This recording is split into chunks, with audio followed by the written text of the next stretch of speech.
So listen, there was an accident out today on one of the rigs, and Cooper got hurt. How hurt? Well, we're at the ER now. They're checking him out. Let me talk to him. I can't, sweetie. He's in the other room. Why are you with him? Always gotta make it about you. Oh, yeah, that's what I'm doing, making it about me. Where's Ainsley? At the house. With a bunch of petroleum engineers so hopped up on Cialis they get a hard-on when their phone vibrates. Listen, as soon as I hear more about Cooper, I'll call you back, okay? Tommy, I am not done with you. You know one of the great joys of being divorced is I don't have to listen to this shit. Enjoy the beach, your tits look great, don't get syphilis. That's always sound advice. Yeah, words to live by. Let me save you the trouble. Just making sure the same thing didn't happen to your spleen. No other pain? Just where I hit my hand with a fucking hammer. Let me see that. I'm gonna call in a hand specialist. Reattaching this is... It's just a tiny piece of a pinky. I ain't dicking around with 12 surgeries for a fucking year. Just cut it off and sew up the fucking top. I would strongly advise you against that. Well, either you do it or I'll do it. I'm not a surgeon. Let me bring in the surgeon and we can discuss. Okay. Well, just so happens there's a surgeon right here. Well, hold on. Oh, that's nice. There she is. There you go. Watch your leg. There you go. Job done. Now, you care to stitch it? Did you just get out of school? Hey, what are the chances that, like, it just scabs over and in a month as good as new? What do you think? The odds are astronomically against that. What's more likely is you get a staph infection, and in a month, we're amputating your arm. I'll have a nurse prepare to suture. I appreciate that. You know what room my son's in, Cooper Norris? ER5. I'm gonna go see him. I think it's best if you just Just sit come tight. get me when you're ready. At least cover it. All right. Boy, you sure ain't no fucking hurry, are you?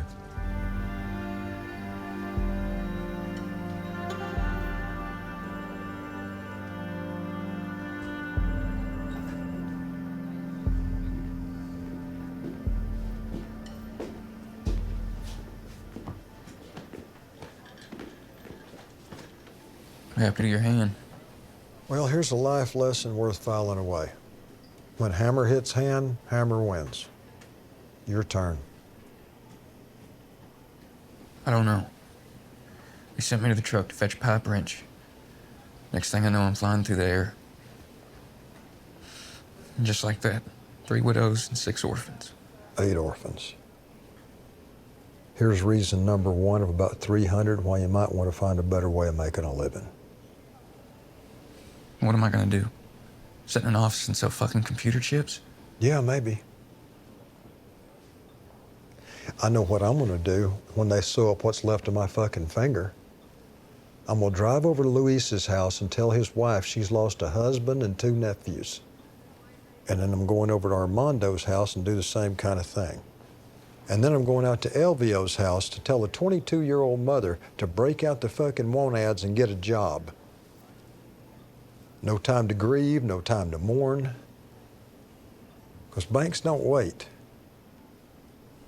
You might want to look at the want ads yourself, you selfish little son of a bitch, before I'm having the same conversation with your mother as I'm about to have with Elvio's wife.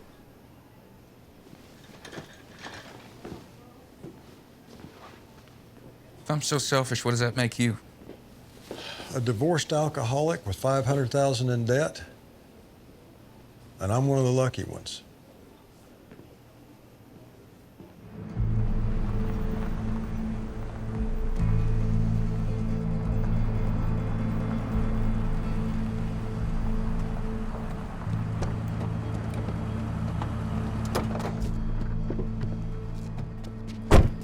About time. Drive here in reverse. I'm sorry, honey. Shit, I don't have a fucking Batmobile like you do.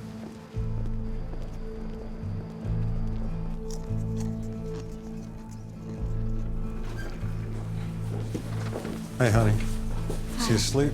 He's talking with his girlfriend. Who's his girlfriend? I don't know. Shouldn't eat that shit, Dale. They sell it in a hospital, Angela. How bad can it be?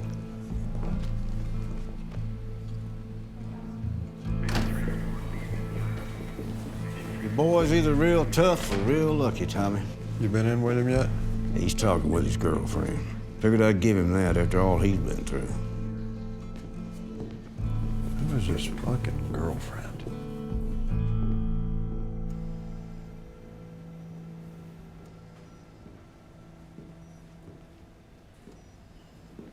He's sleeping. Yeah, I can see that.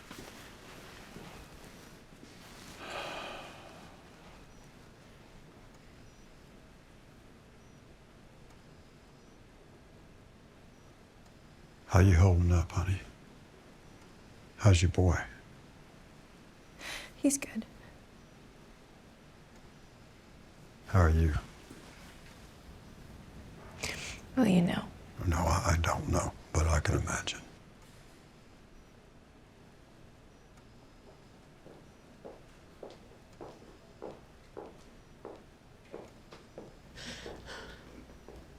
Oh my God! Look at my little angel. What the fuck? I know. What, Look at him, Tommy! what happened to don't freak him You out? better find the fuckers that did this. Mom? I'm here, baby. We know that, honey. The whole hospital knows. I know you got a Xanax on you, so go out in the hallway and take it. And wait till it kicks in before you come back, okay? How about that? I'm gonna be right outside, baby, okay? Okay. Okay. Oh my God! Sorry about that. She gets worked up over the kids. I'm Mexican. No explanation needed. I need a minute alone with Cooper. Yeah, I should get back to my son. Call me if you need anything. I'll be back tomorrow. Thank you.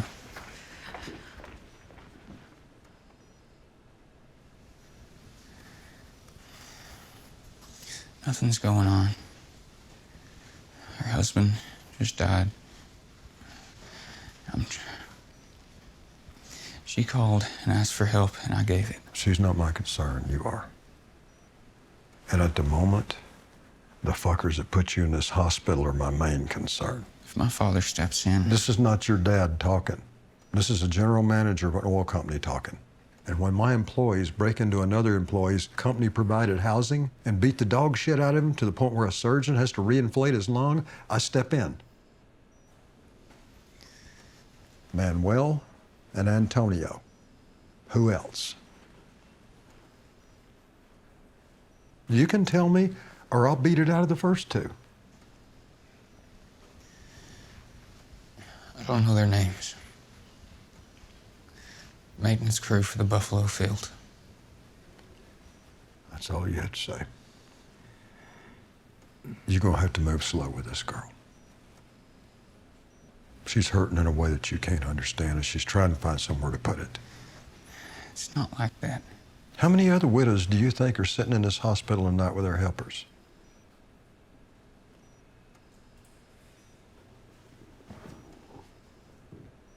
This ain't the first time you took a beating over this girl. This is the kind of beating you get when the first one didn't take. My daughter, when I was in my 30s, went to school at Stanford. I couldn't stand it. She was so far from Arkansas. So I'd think of reasons to make trips out there, try to come up with a little business or something. I go out there with her. I get an old office downtown Palo Alto. Jean goes to class with her. I said, you know, I need to get some things going out here if I'm gonna spend this kind of time. So I went over to Brentwood, about 20 or 30 miles from San Francisco. And I bought about 25 lots, like I was gonna build 25 houses.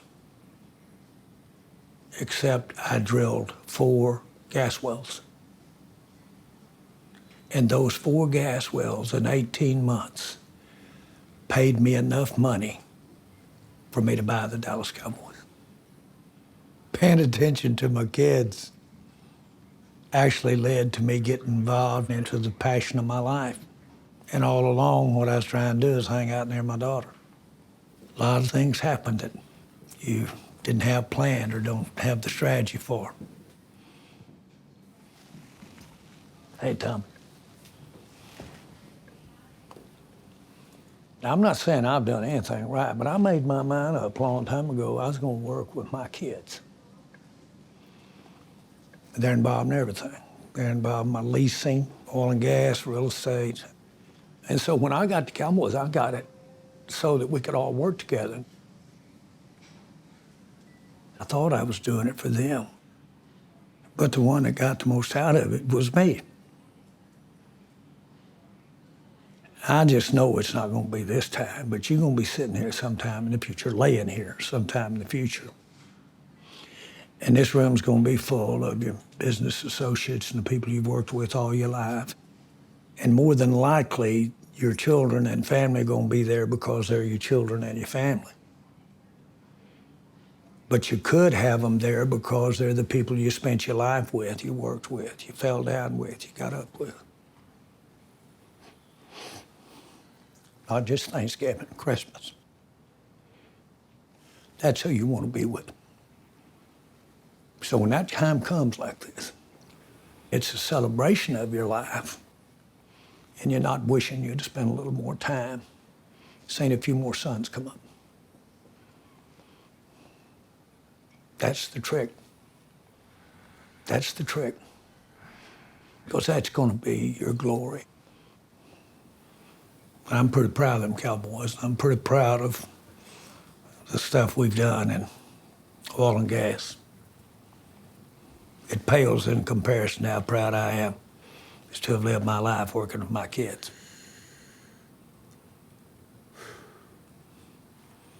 You got a chance to do something about that. I hope you will. And I'll tell you, young man, you're no spring chicken. And you ought to listen to little Liz yourself. Yes, sir. Yeah, I'm a few eggs short of a spring chicken, that's for sure. Think a lot of both of you guys. Feelings mutual. Thank you, Jerry. Okay. Don't make me get my rubber glove out. Boy. Tell Jeannie I said hi. Good to see you, Mr. Jones. He's not wrong. You need to get those leases together. That's $1 billion, Monty. It's more than that.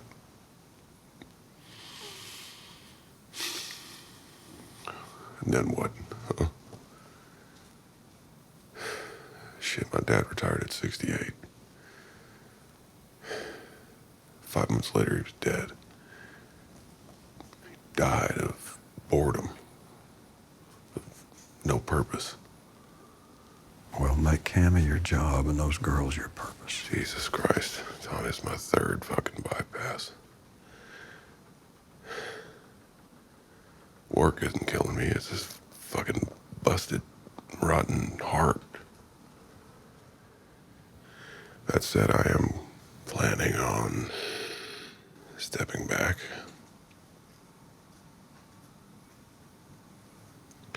I'm making you vice president of operations. Hell, you're doing the work already. You might as well have the title and the raise. Thank you. Well, Monty's will states that upon his death or incapacitation, you are to be made president and facilitate the sale of the company. Proceeds are to be split between a foundation, which Cammy will run, and a trust, which he will serve as executor. Monty's fighting for his life. We could look at that later if he loses, but right now, let's focus on the win, okay? Well, whether he lives or dies, he is incapacitated. And there's a $167 million farm out that's waiting to be executed.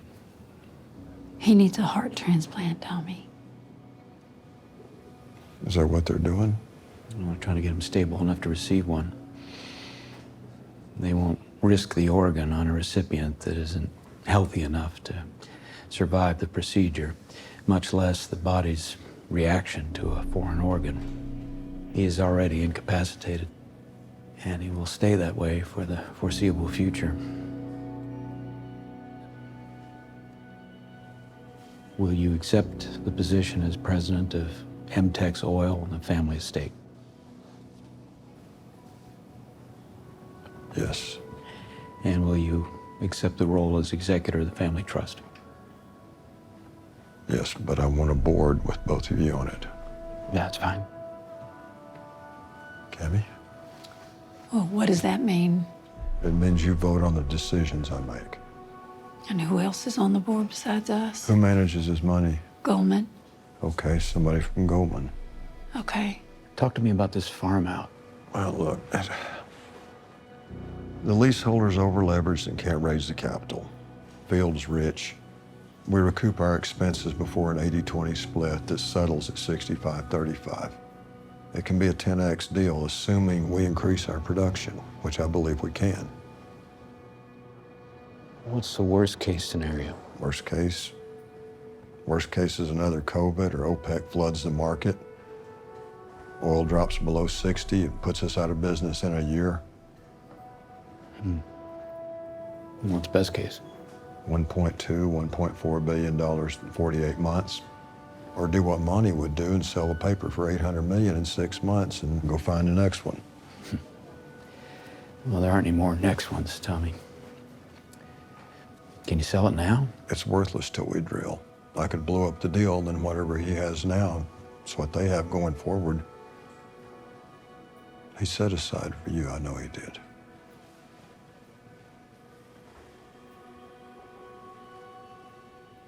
Cammy, you don't need a foundation. Let's sell this thing now. Your kids' kids will never have to work.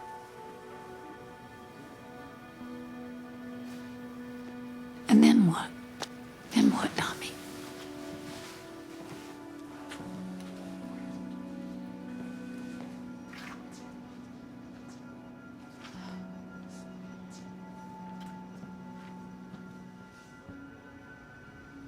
You know, all he wanted is to be remembered. That's it. Not for the money, but for what we do with the money.